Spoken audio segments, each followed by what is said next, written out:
తిన్న వెంటనే మీ కడుపు బెలూన్‌లా ఉబ్బిపోతుందా? కొంచెం తిన్నా గూడా కడుపు నిండుగా అయిపోతుందా? ఇంతకుముందు తిన్న క్వాంటిటీ ఇప్పుడు తినలేకపోతున్నారా?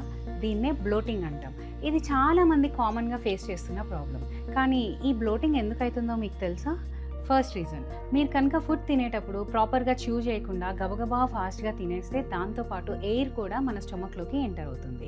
సో ఫుడ్‌తో పాటు ఎయిర్ కూడా ఉండడం వల్ల స్టొమక్ ఉబ్బినట్లుగా అనిపిస్తుంది. సెకండ్ రీజన్, మన స్టొమక్ మూవ్‌మెంట్ కనుక సరిగా లేకపోతే ఈ బ్లోటింగ్ అనేది రావచ్చు. అంటే యూజువల్‌గా ఇది డయాబెటిస్ ప్రొలాంగ్డ్ పీరియడ్స్‌గా ఉన్న వాళ్ళలో ఇలా అవుతుందనమాట. మనం తిన్న వెంటనే ఆ ఫుడ్‌ని స్టొమక్ అకామిడేట్ చేసుకోవడానికి కొంచెం స్ట్రెచ్ అవుతుంది. ఈ స్ట్రెచ్ కనుక సరిగా లేకపోతే మనం కొంచెం తిన్నా కూడా స్టొమక్ నిండుగా అయిపోయినట్లు అనిపిస్తుంది. థర్డ్ రీజన్, హెచ్ పైలోరీ అని ఒక బ్యాక్టీరియల్ ఇన్ఫెక్షన్ మన స్టొమక్ లైనింగ్లో కనుక ఉంటే ఈ బ్యాక్టీరియల్ ఇన్ఫెక్షన్ వల్ల గ్యాస్ అనేది ఎక్కువ ప్రొడ్యూస్ అవ్వడం వల్ల ఈ బ్లోటింగ్ సెన్సేషన్ అనేది రావచ్చు. ఫోర్త్ రీజన్, లాక్టోజ్ ఇంటాలరెన్స్ కానీ గ్లూటెన్ ఇంటాలరెన్స్ కానీ ఉన్న వాళ్ళకి పాలు కానీ పాల ప్రొడక్ట్స్ లేదా చపాతీ వీట్ ప్రొడక్ట్స్ తీసుకున్నప్పుడు ఇలా గ్యాస్ ప్రొడ్యూస్ అయ్యి బ్లోటింగ్ వచ్చే ఛాన్సెస్ ఉంటాయి.